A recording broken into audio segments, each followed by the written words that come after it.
Yesu asifiwe. Ninakusalimu kwa jina la Yesu Kristo Nazareti. Kwa majina yangu ninaitwa mchungaji Jackson Kupando. Leo ni siku nyingine tena Mungu ametupa kibali na kuweza kuiona siku ya leo.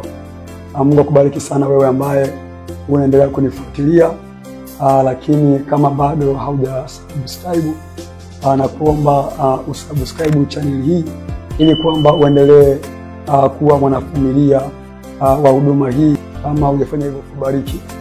Leo nakuja na somo lenye kichwa cha ujumbe kinachosema kazi tatu za nabii. Kazi tatu za nabii. Manabii wapo, lakini hawapo kwa bahati mbaya, wapo kwa makusudi, Na manabii ambao nawasemea hapa ni manabii wa Mungu ambao wana roho wa Mungu. Kazi yao, wanafanya kazi ya Mungu, sio kazi ya shetani au udanganyifu au unabii. Tunasemea manabii wa Mungu. Kwa hiyo zipo kazi tatu za nabii ambaye ni wa Mungu. Zipo kazi tatu za nabii wa Mungu. Kwanza, nabii ni mtu anayesimama badala ya Mungu duniani. Nabii ni mtumishi ambaye anasimama. Nabii ni mtumishi anayesimama badala ya Mungu duniani. Kwa hiyo ni mtu ambaye anabeba maneno ya Mungu kwa ajili ya wanadamu, ama kwa ajili ya kanisa, ama kwa ajili ya taifa, ama kwa ajili ya mtu binafsi. Kwa hiyo nabii amesimama badala hiyo, amesimama badala ya Mungu hapa duniani. Kwa hiyo kazi tatu za nabii, kazi tatu za nabii. Kazi ya kwanza ya nabii wa Mungu, kazi yake ya kwanza ni kuonya. Kazi ya nabii ni kuonya. Kwa hiyo ukimwona nabii wa Mungu anaonya, basi ujue amesimama kwenye nafasi yake, amesimama kwenye nafasi yake. Achana manabii hawa wakubariki tu. Barikiwa. Hata maovu yanaweza kuendelea kwenye nchi, yeye akanyamaza. Kazi ya nabii ni kuonya, kazi ya nabii ni kuonya. Kwa hiyo nabii wote wa Mungu huwa ana ujumbe wa Mungu kuhusu nini? Kuhusu maonyo. Kama Mungu akimwambia nenda kaonye mtu fulani, bila kujali ngazi yake, ikiwa ni rahisi, ni lazima aende kumuonya, amuonye. Lazima amuonye. Ikiwa ni mtu binafsi, lazima amuonye. Mtu yoyote yule ambaye Mungu anaweza kumtuma wake kwa njia ya maonyo, anakwenda kuonya. Kwa hiyo ni kazi ya nabii ya kuonya. Na ndio maana kwa kitabu kile cha Isaya sura yake ni ya kwanza, mstari wake ni wa 4. Neno la Mungu nasema, ole wake taifa lenye dhambi, ole wake taifa lenye dhambi. Kwa hiyo hii ni ole. Inaweza kuwa ni onyo pia. Inaweza kuwa ni onyo ama ole wa taifa lenye dhambi. Ole wa taifa lenye dhambi. Kwa hiyo tukaangalia kitabu cha Isaya, uangalie kinasemaje. Kitabu cha Isaya sura yake ni ya kwanza, mstari wake ni wa 4. Neno la Mungu linasema, ole wake taifa lenye dhambi, watu wachukua mzigo wa uovu, wazao watenda mabaya, watoto wanaoharibu, wamemwacha Bwana, wamemdharau yeye aliye mtakatifu wa Israeli, wamefarakana naye na kurudi nyuma. Ole wa taifa lenye dhambi, ole wa taifa lenye dhambi. Kwa hiyo kazi ya nabii ni kuonya, Pia kitabu hiki cha Yeremia, sura yake ni ya kwanza, mstari wake ni wa 7, na mstari wake ni wa 7.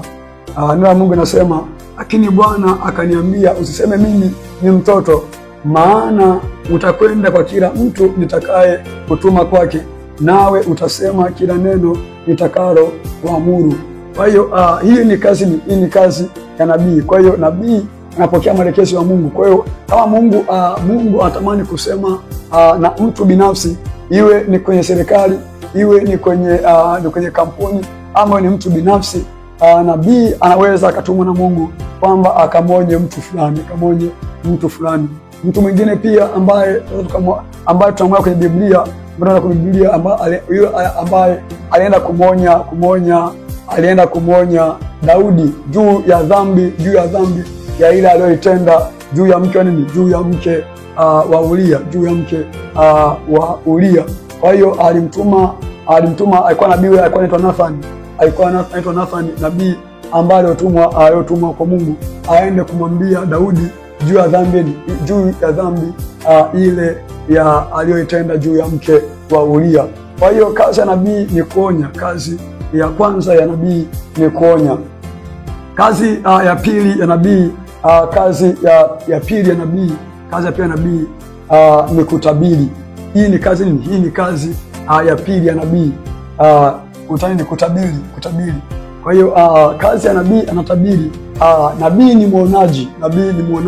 Yeye anaona mambo yale ambayo yanakuja ya mbele. Yaani mambo ya mbele yanayokuja yeye anaweza akayaona.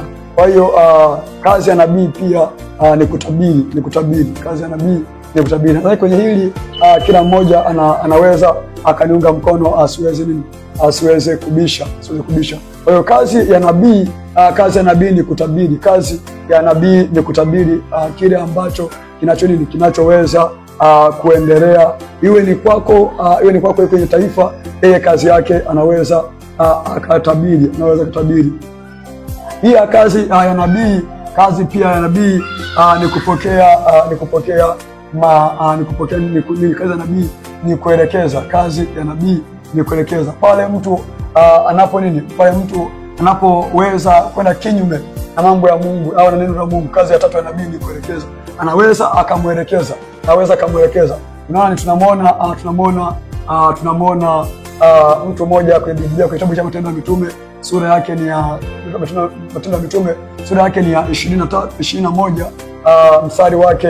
Matendo ya Mitume sura yake 21 ukianzia mstari wa 10. Na mtu mmoja anaitwa Agabo, namna alivyotoa unabii juu hii ni kwenye kipengele cha kutabiri, sio kwenye kuelekeza. Kipengele cha kutabiri. Kwa namna alivyotabiri juu ya Paulo kwamba anakwenda Yerusalemu, lakini huko atafungwa. Kwa hiyo tunamwona nabii huyu Agabo. Kwa hiyo kasoma kitabu hiki cha Matendo ya Mitume sura 21 mstari wa 10 na kuendelea, utaona namna Agabo alivyoelekeza, Kazi ya tatu ambayo nilikuwa nimesema ndio hiyo. Kazi ya tatu ya nabii ndio hii ya kuelekeza. Yaani kuelekeza. Labda unauma ufanye nini juu ya ugonjwa wako. Na kwenye hili hapa tunamwona Elisha na Naamani. Naamani alivyomwelekeza juu ya ugonjwa wake wa ukoma, kwamba aende kwenye mto huo Yordani, kwamba aende kujichovya mara 7 ama aende kuoga mara 7 kwenye mto Yordani, naye atapokea uponyaji. Kwa hiyo ni kazi hizo ni kazi tatu za nabii. Kwa hiyo nabii yote yule lazima aonye. Ni kazi yake kuonya, Nabii pia lazima atabiri, sababu nabii ni muonaji. Anaona mambo yanayokuja na mambo yaliyopita pia anaweza, kwa sababu yeye ni muonaji. Na ya tatu ndio hiyo, kwamba anaelekeza kwamba kitu gani ufanye ili uweze kupokea kile ambacho unahitaji. Kama ni uponyaji, kama ni nini, yeye anaweza kukuelekeza. Kwa hiyo hizo ni kazi tatu za unabii. Hizo ni kazi tatu za nabii ambazo za kufanya. Kwa hiyo kama nabii lazima ujue nafasi yako ulionayo ni ipi kwenye utumishi wa Mungu. Lazima ujue nafasi yako iliyopo ni ipi. Kwa hiyo Mungu akubariki sana. Shalom. Nadhani vipindi vingine tutaendelea